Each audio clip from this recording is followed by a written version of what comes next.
Démarrons avec du handball. 2 assemblées générales en décembre. La Fédération ivoirienne de handball se prépare à organiser 2 assemblées générales en décembre prochain. Une AG ordinaire pour faire le bilan de la saison 2020 et une autre extraordinaire pour réviser les textes et déterminer les conditions de la reprise du championnat. Ces assises permettront à la Fédération ivoirienne de handball de communiquer les dates de la reprise du championnat et d'évoquer la formule des compétitions. Tennis, Paris Masters, Gasquet éliminé au 2e tour après avoir effacé une balle de 5-1 dans le premier set. Richard Gasquet avait fini par retrouver l'équilibre en vain. La perte de la première manche a précipité sa chute. Le Français s'est incliné 7-5 à 6-3 en 1h25 au 2e set du Rolex Paris Masters ce mercredi contre Diego Schwartzmann. L'Argentin a rendez-vous avec l'Espagnol Alejandro Davidovich Fokina. Rugby Championship, l'Afrique du Sud s'engage jusqu'en 2030. L'Afrique du Sud, qui s'est retirée de l'édition 2020 du Rugby Championship, s'est engagée à disputer ce tournoi jusqu'en 2030, a annoncé mercredi la Sanzar qui organise cet événement annuel. Auparavant appelé Tri-Nation, le Rugby Championship avait été créé en 2012 lorsque l'Argentine avait rejoint la compétition. Prévu initialement en août, le tournoi avait été reporté à l'automne du fait de la pandémie de Covid-19. MotoGP, Rossi incertain pour le Grand Prix d'Europe. L'Italien Valentino Rossi, qui a manqué les 2 derniers Grands Prix moto à cause de la Covid-19, est incertain pour le GP d'Europe de vendredi à dimanche à Valence, a annoncé son équipe Yamaha mercredi. L'Américain Garrett Gerloff, 25 ans, qui représente Yamaha en championnat du monde de Superbike, a été choisi pour être sa doublure. Football, Mohamed Salah égale Steven Gerrard, buteur mardi à l'occasion de la démonstration de Liverpool contre l'Atalanta Bergame 5-0. Mohamed Salah a inscrit son 21e but en Ligue des Champions sous les couleurs des Reds. Ce total permet à l'ailier égyptien d'égaler la légende Steven Gerrard comme co-meilleur buteur de l'histoire du club en C1. Mohamed Salah a inscrit 103 buts en 164 matchs pour le club anglais, toutes compétitions confondues. UEFA Ligue des Champions, Sergio Ramos fête son 100e but. Ce mardi, le défenseur et capitaine du Real Madrid, Sergio Ramos, a inscrit son 100e but sous le maillot merengue face à l'Inter Milan 3-2. Spécialiste des coups francs, des pénaltys et des buts sur corner de la tête, l'Espagnol de 34 ans a davantage marqué que Zinedine Zidane, Luis Figo ou encore Ivan Zamora avec le Real. Pour finir, Diego Maradona opéré avec succès. Diego Maradona, légende du football argentin, a été opéré avec succès mardi soir d'un hématome à la tête 5 jours après avoir fêté son 60e anniversaire. L'hématome a pu être évacué avec succès. Diego a bien toléré la chirurgie. Il est réveillé et tout va bien, a annoncé en conférence de presse son médecin Dr Leopoldo Luque, chirurgien de la clinique privée de la ville d'Olivos au nord de Buenos Aires, où l'intervention a duré 2 heures. Allez, je vous propose de retrouver le reste de la team pour des compléments d'information et bien sûr dérouler l'émission de ce soir. Bonsoir à la team, comment allez-vous? Ça va très bien. Ah, il y a beaucoup de couleurs aujourd'hui. Ah oui, comme d'habitude. Ouais. Jojo surtout. Ah, merci. Moi, c'est pas une information, c'est juste... Moi, ce qui est sûr, on peut continuer l'émission comme ça. Yellow, comment vas-tu? Je vais très bien, merci. Roger Stéphane? Ouais, tout va très bien. Et Boris? Tranquille, ça va. Je n'ai toujours pas la barbe. Mais vous n'êtes pas venu vers moi pour prendre les secrets. Ah ouais, Non. Il n'est pas venu à l'école. Il n'est pas venu à l'école.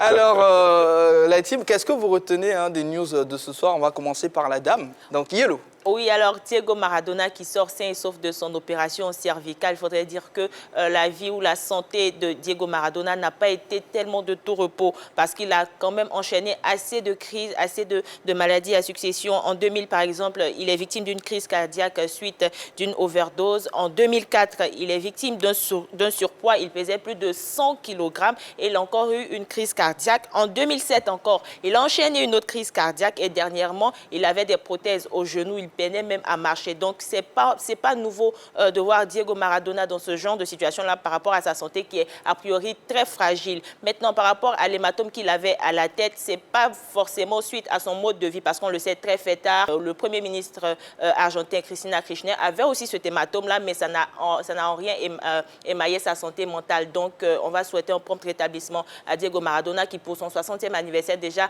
peinait à marcher. Il avait quand même quelques difficultés. Donc, on va lui souhaiter un prompt rétablissement et puis aussi lui souhaiter d'avoir une vie aussi assez rangée parce que être sportif aussi, c'est avoir une santé ou une hygiène de vie assez rangée. Donc, prompt rétablissement à El Pibe de Oro. La légende. Stéphane, un mot sur lui. Oui, mais Diego, c'est, comme vous l'avez dit, hein, le diamant El Pibe de Oro, il n'y en a pas deux. L'homme fort de la Coupe du Monde en 1986, l'un des hommes forts de la Coupe du Monde en 1990, ben, c'est une légende en Argentine et pour le football mondial aussi. Et sur ça, le monde entier et l'Argentine retenaient son souffle parce que c'était le grand Diego Maradona qui était en difficulté. Et ça, c'est vraiment l'une des plus belles histoires du football mondial, c'est Diego Maradona. Dieu soit loué. Jojo, qu'est-ce que vous retenez de LGT News? Moi, je retiens le 100e but de Sergio Ramos, ce magnifique défenseur. Je vais emprunter les mots de Roger Stéphane. Ce serial buteur. Parce qu'en réalité, un défenseur qui arrive à marquer 100 buts. On n'en voit pas tout le temps. Oui, en UEFA Champions League, c'est pas donné à tout le monde. C'est pas donné à tout le monde parce que nous, on a l'occasion de voir les attaquants ici marquer 50 buts, fêter les 20 buts, fêter 15 buts. Mais lui, il fête 100 buts. C'est vraiment extraordinaire. Moi, je pense qu'il n'y a pas un défenseur qui l'égale en ce moment. Et puis, on rappelle que ce joueur-là, c'est le leader même de cette équipe du Real de Madrid. C'est lui qui pilote cette équipe depuis maintenant 10 ans, même si dans ces 2 dernières années, il y a Vigil, de l'autre côté là-bas, Van Dijk, qui rafle tout en matière, en défense, mais qui n'est pas aussi buteur que lui. En tout cas, moi, je suis content de voir ce gars-là en train de tout rafler sur son passage, puisque un défenseur qui marque 100 buts, moi, j'aimerais voir un Eric Bailly arriver à faire au moins la moitié. Mais c'est pas grave. C'est pas grave. Un défenseur reste un défenseur, mais lui, c'est un défenseur que l'Afrique doit chercher parce qu'en ce moment, en Côte d'Ivoire, on cherche un buteur.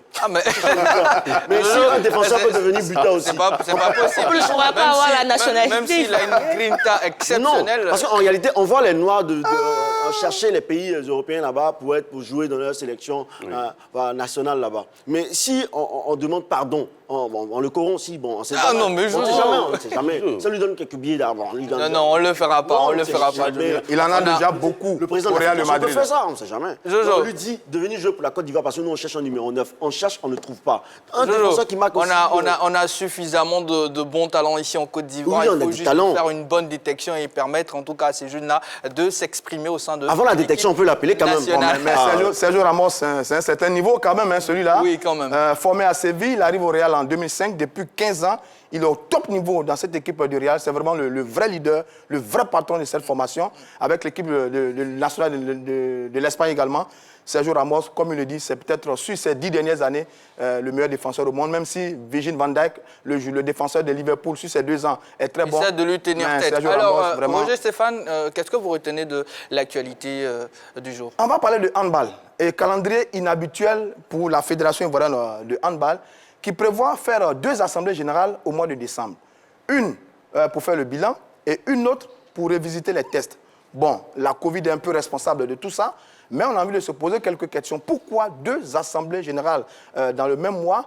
Est-ce qu'on n'aurait pas pu faire tout ça en une seule assemblée générale? Parce qu'en termes de bilan, il faut reconnaître quand même que la saison n'a pas été très prolifique en termes d'activité. Donc on aurait pu faire court et puis enchaîner avec les tests. Bon, la fédération en a décidé ainsi, mais à mon avis, je pense qu'on aurait pu faire l'économie du temps, de l'énergie et peut-être de l'argent même, sur les 2 assemblées générales. Ça coûte cher. Mais enfin bref, Daouda Karabou et le président et son équipe en ont décidé ainsi. Et il faut savoir qu'au sortir de ces assises, on connaîtra les futures dates des nouvelles compétitions et on connaîtra également les nouvelles formules annoncées au niveau de la Fédération ivoirienne de handball. Voilà donc la grande nouvelle du moment. On attend donc le mois de décembre pour voir les 2 assemblées générales du côté de la Fédération ivoirienne de handball.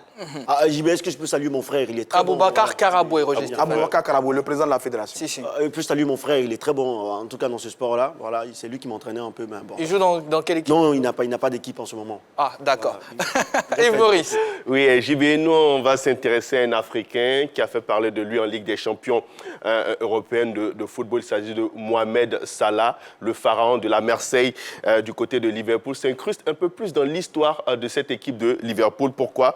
Lors de la balade de santé de cette équipe de Liverpool face à l'Atalanta Bergame 5-0, eh bien, Mohamed Salah a inscrit son 21e but en Ligue des Champions, un 21e but qui lui permet d'égaler une légende de ce club. Il s'agit de Steven Gerrard. Et bien, avec ce but inscrit-là, Mohamed Salah conforte sa 3e place de meilleur buteur africain en Coupe d'Europe des clubs, parce que c'est les deux combinés, et la Ligue des Champions et l'Europa League. Et il a 26 buts inscrits en Coupe d'Europe des clubs. Il est derrière deux monuments africain. Il s'agit de Samuel Eto'o, 2e avec 33 buts, et Didier Drogba qui est en tête des meilleurs buteurs africains en Coupe d'Europe des clubs avec 44 réalisations. Cette année, Mohamed Salah a disputé 3 matchs de Ligue des Champions. Il a inscrit déjà 2 buts.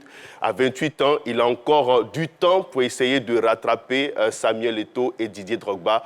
C'est tout le mal qu'on peut lui souhaiter, le pharaon égyptien. Le pharaon égyptien qui a brillé, il a brillé de mille feux. Il lui reste beaucoup d'années encore devant. Il a 28 ans. Il lui reste peut-être 7 ans encore jusqu'à 35 ans. Il y a 10 ans encore. On va dire 5 bonnes années. 5 bonnes années. Non, pas 5 bonnes années. Parce que Ronaldo, il a 35 ans maintenant, mais il est encore là. Il ne veut pas partir à la retraite. Il s'appelle comment même? L'autre.